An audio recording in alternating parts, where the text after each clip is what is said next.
Every fantasy relevant tight end for week 11 ranked in tiers for your ease. Let's kick it off at the top with the superstars Trey McBride, Brock Bowers, George Kittle. Tom, Trey McBride with Jacoby Brissett under center is a fantasy cheat code. Is he going to keep the touchdown run continuing?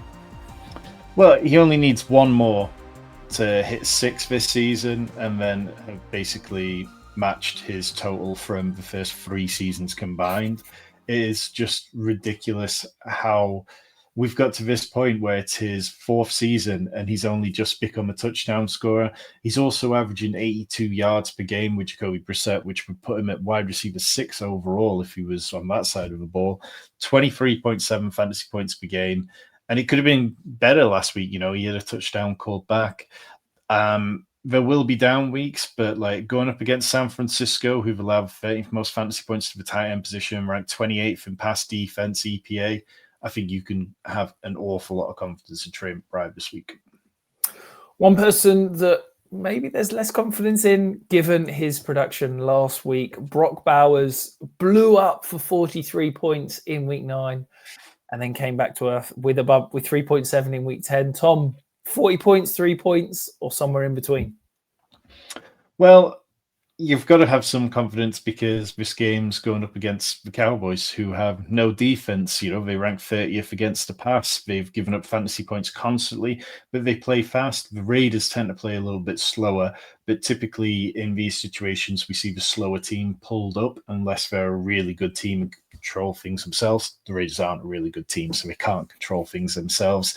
I'm kind of really hoping that Geno Smith can be out there to force feed the ball to Brock Bowers for this one. It is a 50-point over-under. So for 2 teams who have underperformed, that tells you exactly where the points are expected to come because the offenses should be good enough for it. So, yeah, I mean, look, last week was rough going up against the Broncos, but the Cowboys defense is a whole other kettle of fish.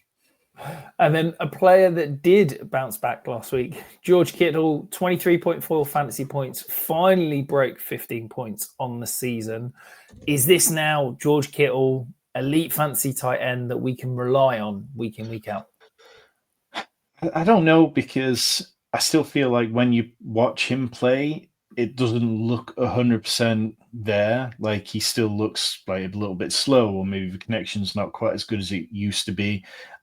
We're not getting yards after the catch in the same way we once were. The Cardinals aren't a team who've given up a lot of fantasy points. They rank 18th in fantasy points allowed to the tight end position. Their pass defense kind of middle of the road too. So I think this is a fine matchup. But yeah, I do think this is one where George Kittle needs to find the end zone again. And then we move into the A tier where we have got Jake Ferguson, Oronde Gadsden, Dallas Goedert, Sam Laporta. Oronde Gadsden left last week with an injury, but we're expecting him to play and pick up pretty much where he has left off. Yeah, very much so. I mean, like, he has really settled into a really nice role in this team. Like, they seem to have moved away from Keenan Allen to benefit Oronde Gadsden quite significantly now. Obviously, the yardage total that Gadsden's putting up is incredible. Like, very few rookies are able to do that. And going up against the Jags, who've allowed the 2nd most fantasy points to the tight end position, this is one where you've really got to be willing to take advantage of it. Over the last 6 games, they've allowed 7 tight end touchdowns.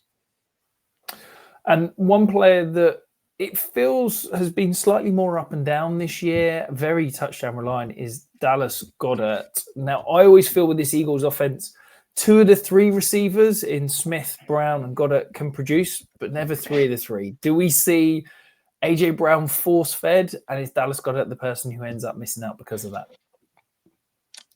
I don't know. Like, it's a tough one going up against the Lions. Like, the Lions a little bit vulnerable to the deep ball. They've given up points to the wide receiver position, but they've been mediocre against the tight end position as well. They have given up touchdowns to the tight end position in back-to-back games, but is that going to flow through in this one? It's hard to say. I mean, there's 4 different games where the Lions have allowed at least 64 receiving yards to tight end rooms combined to teams. But on the whole, they've been reasonable against him. So I don't have a good feel for Dallas Goedert in this one. We talked about it on the QB video, but Jalen Hurts isn't passing into the end zone very much. He's only had 7 pass attempts into the end zone all year, which ranks 34th. And obviously, Dallas Goedert has been the beneficiary of them at times, but he's quite up and down and reliant on that touchdown, as you say. So I feel fine starting him because the tight end position is such a nightmare, but I don't feel confident in his ceiling outcome this week. Yeah, these are the kind of players that I really struggle with. Dallas Goedert's never been a touchdown guy. He scored 24 touchdowns in his first 93 games. He scored 7 in 8 so far this year. Like, he's never broken 5 touchdowns. He's already scored 7, and we're only halfway through the year. So does that mean he's due massive progression and we're not going to see many touchdowns down the road? Or does that mean that this is a bumpy year? I never know. Every time I feel like with Dallas Goedert, I'm like, he can't keep scoring touchdowns. He keeps doing it at the moment. So, yeah, I'm nervous. I don't love him as a top 6 tight end, but I don't feel like I can rank him anywhere else at the moment. Yeah. Before we move into the B tier, though, make sure you are hitting that subscribe button. Come join the closing in on 5,000 subscribers as we head towards the fantasy playoffs. In the B tier, we do have Cole Pitts, Cade Otton, Travis Kelce. Tom, Cade Otton has been feasting whilst the Bucs have got no wide receivers. Do you think this week will be another one of those where it continues? Yeah, he's coming off a career high 9 receptions. He matched his career high of 9 receptions. And Ryan Heath, Fantasy Points, put this out on Twitter, but like across the 3 games for which both Mike Evans and Chris Godwin has been inactive, Cade Otton averages 25% target share, which ranks as tight end 2, 57.7 receiving yards per game, which ranks as tight end 7, and 11.8 fantasy points per game, which ranks as tight end 11. So like, despite the fact that he's not getting touchdowns, he's got no touchdowns. I don't think he's got a single touchdown this year. He's found ways to stay relevant. Going up against the Bills this game with a high over-under of 49, like, you want access to the passing options in this game. You want to be able to play players in this game. The Bills have been really good against tight end position. Travis Kelce is one of the few players who's got home against them. They have allowed the fewest fantasy points of any team. So it's not a perfect matchup, but I'm willing to trust volume because the Bucs just don't really have anyone else. And you mentioned the Bucs versus the Bills there. At the moment, we're expecting Dalton Kincaid to not play at the time of recording. If he were to play, Tom, would he settle in and around kind of this B tier for you? Yeah, I think so. I mean, what we've seen from him is, again, he's somebody who's kind of a little bit touchdown reliant. They're using him a little bit better than they have in previous years, but the snap count's still, it would be nicer to see them a bit higher. The Bucs have been a reasonably good team against tight end position. They've allowed the 11th fewest fantasy points. So I'm not in a rush to go crazy with him, but I think, yeah, roundabout here, somewhere maybe between Travis Kelce and Cade Otton. And moving out of the top 10 tight ends into the borderline start sits, we have got Colston Loveland, Theo Johnson, Mark Andrews, Dalton Schultz, Zach Ertz, and Harold Fanning Jr. Tom, Theo Johnson has put together 3 decent performances in the last 4 weeks, 15.6, 5, 11.7, 14.5. He now gets Jameis Winston, who he knows is going to take some shots down the seam. That's where Theo Johnson likes to operate. Do we think that he could be a sneaky start if you're in search of a desperate tight end this week? Maybe a Tyler Warren owner, should we say? Yeah, I think so. And like, I've ragged on Theo Johnson a little bit that all he was giving us was touchdowns, which obviously touchdowns are great. I like it when my fantasy players score touchdowns. But up until last week, he'd only had 1 game over 34 yards all season. And then he goes, caught 7 targets for 75 yards, which is very much, it really was like, okay, right, so there is a little bit more potential for him to do this with volume. Among tight ends, he ranks 13th in route participation this year, 12th in targets, and he's seen his role increase. Like, he has been on the field a lot more over recent weeks. So I'm kind of okay with it. It is worth pointing out the Packers aren't an ideal matchup. They've allowed 13 fewest fantasy points to the tight end position. So I don't feel amazing about it, but with Jameis Winston there, maybe it's enough of a little bit of a bump to the passing volume that things things make it even more worthwhile.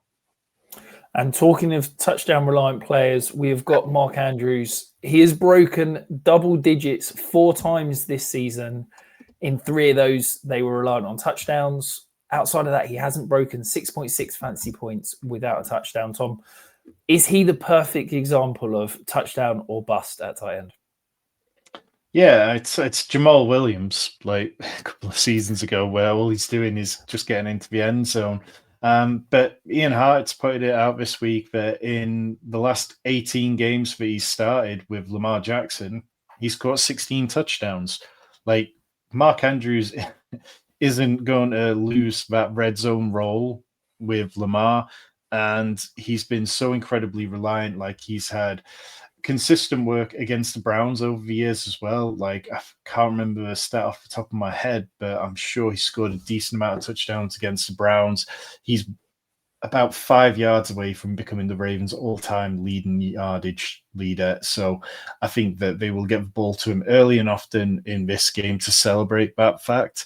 But whether it comes through is as good a guess for anybody as me, like, because Charlie Kohler pops up, Isaiah Likely pops up, like maybe with no Rashad Bateman, who sounds like he could miss a week. Maybe Mark Andrews sees an increased role there, but I mean, Rashad Bateman wasn't really getting much in the way of volume anyway.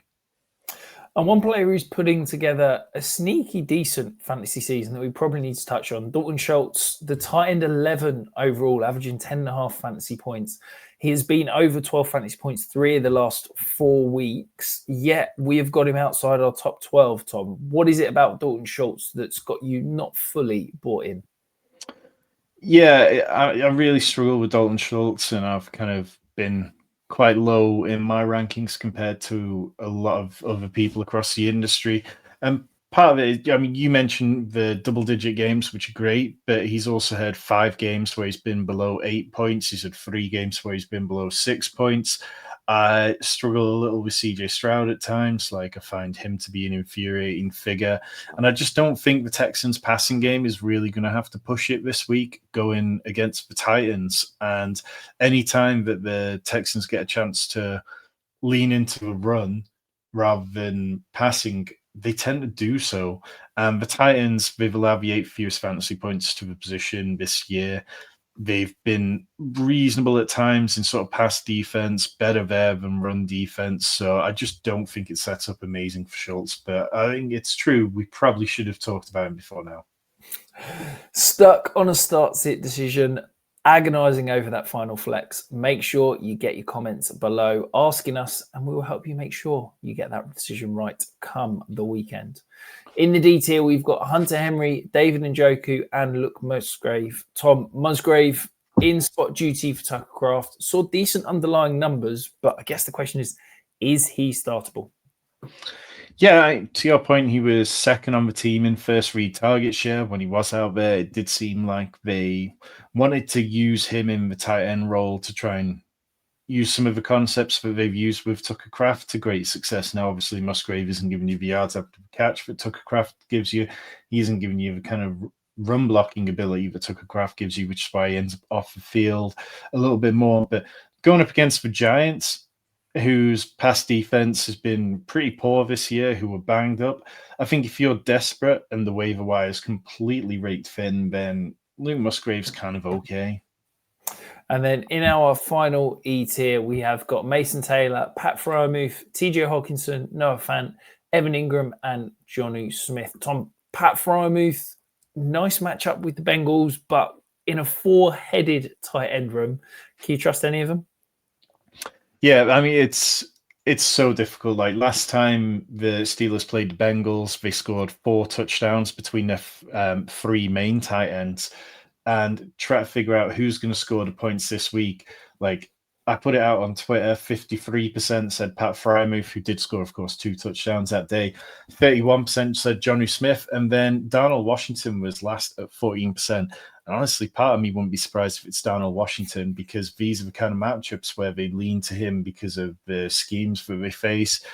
I don't know, man. I mean, like, the Bengals absolutely stink against tight end position. They've allowed by far the most fantasy points to the position. They have given up 12 tight end touchdowns now. No other teams allowed more than 8. They rank 31st in pass defense EPA. They just absolutely stink, but we know they're going to be okay being pass heavy, which, will push the Steelers into pass heavy situations as well. So if you need a dart throw, then I can't tell you convincingly which one's going to come up with it. But Pat Fryermuth does tend to see just slightly more volume typically. And that is it. If you are looking for the other position ranking videos this week, make sure you check them out. Of course, hit the like, hit the subscribe, and hit the hype while you're there.